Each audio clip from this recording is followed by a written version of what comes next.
Our play is titled The Tragedy and Triumph of Casey Tibbs. I'm Kate Costello, and I'll be portraying Casey Tibbs. I'm Landon Lindholm, and I'll be portraying High Peskin. Our performance is about the life of world champion rodeo cowboy Casey Tibbs. He dreamed of rodeoing, and at age 14, he was kicked out of his house because he entered a rodeo. Rodeo is a sport based off of ranching, but in its early days, it was looked down upon. Casey's father, John Tibbs, like many, thought that rodeo was a circus. He turned his back on his youngest son, Casey, and left him at the rodeo. But Casey persevered through this tragedy and went on to win 9 world championships. At the age of 22, he was on the cover of Life magazine. This play takes place behind the chutes at the Pendleton Roundup in 1951, where Casey Tibbs was interviewed by Life magazine reporter High Peskin.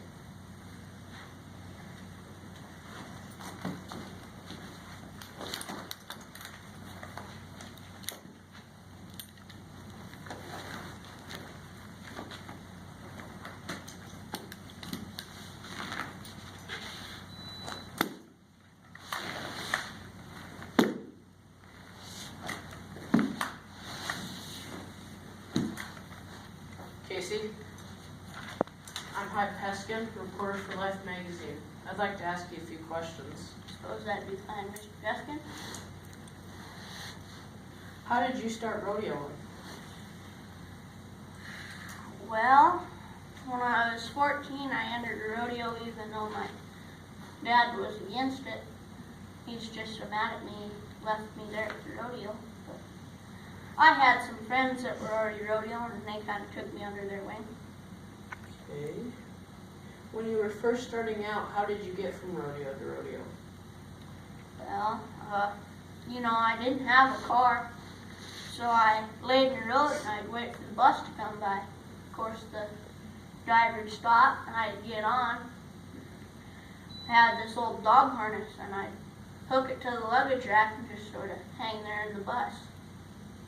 Wasn't that uncomfortable?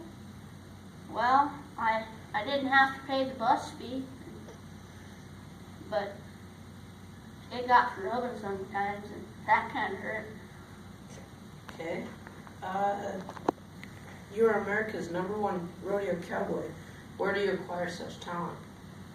On my father's ranch, at a young age, I was breaking horses, and of course, a lot of horses bucked with me when I was breaking them to ride, and since then, I just got a craving getting on a bucking horse, and just here I am today. Was it hard for you to choose rodeo over your family? Well, I figured rodeoing would be easier than ranch work, but it was real hard to keep going when my dad didn't approve of me. How did you manage to keep going after that? Well, I had no other choice but to keep rodeoing.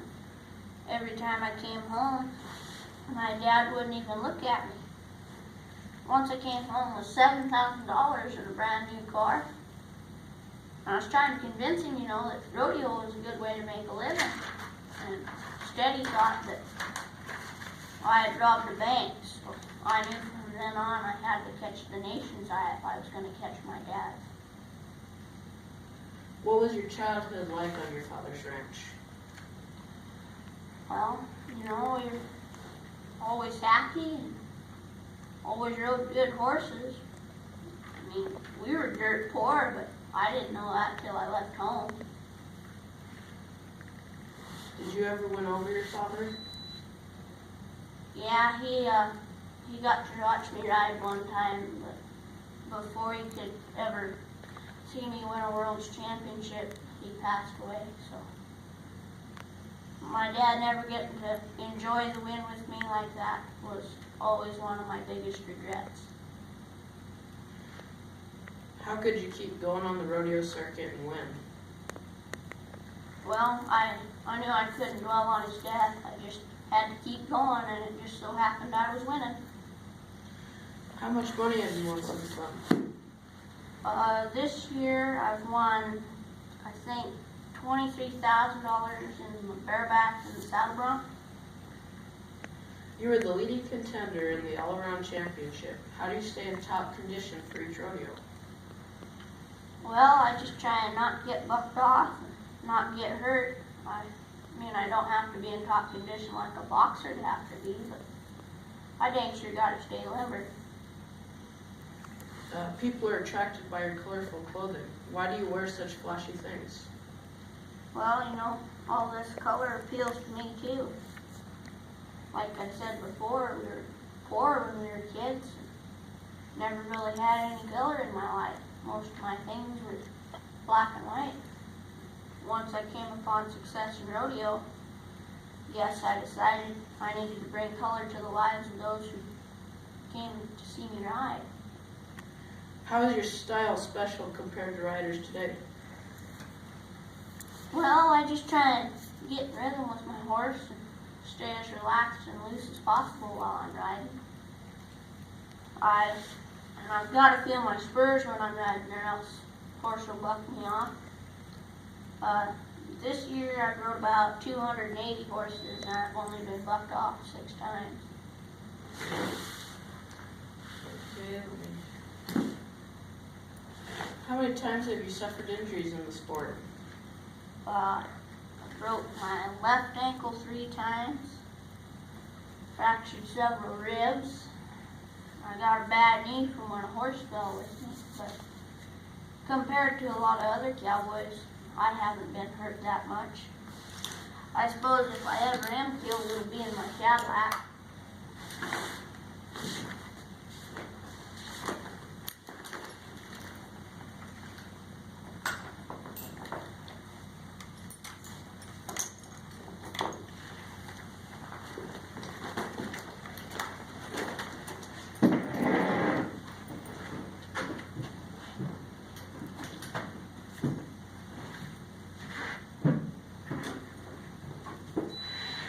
Do you ever miss ranch life back in South Dakota?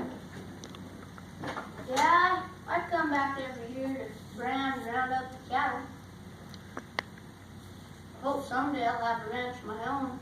Trying to start saving every year, but it's too late this year, so I guess I'll have to start next.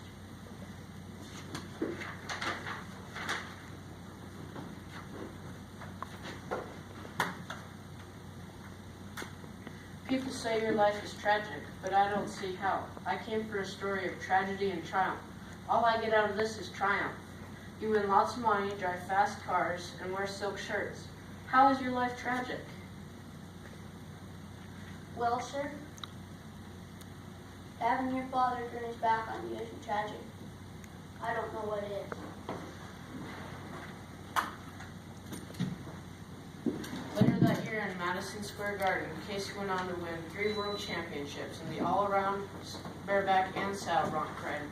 He won 9 world championships in his career and 6 saddle bronc riding titles, a record that still stands today.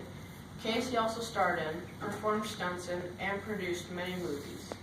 Casey was the first person to bring rodeo in himself to the nation's eye and see rodeo as a sport, not as a spectacle. Even though he had fame and fortune, Casey still carried the tragedy of his father turning his back on him for so long. His father never had the chance to see Casey win a world's title, and Casey carried this tragedy until the day he died, January 28, 1990. Before he died, Pro Rodeo Hall of Fame erected a statue of Casey on the famous bronc necktie. The statue is the face of the hall. The Casey Tibbs Rodeo Center in Fort Pierce, South Dakota is dedicated to keeping his memory alive. In 2017, a film called Floating Horses, The Life of Casey Tibbs, was made, and it brought Casey's life back into the spotlight. Casey's legacy is still seen in rodeo today, and in the saddle bronc riding, the style you see in the arena is all because of Casey Tibbs. He is still remembered as the greatest rodeo cowboy of all time.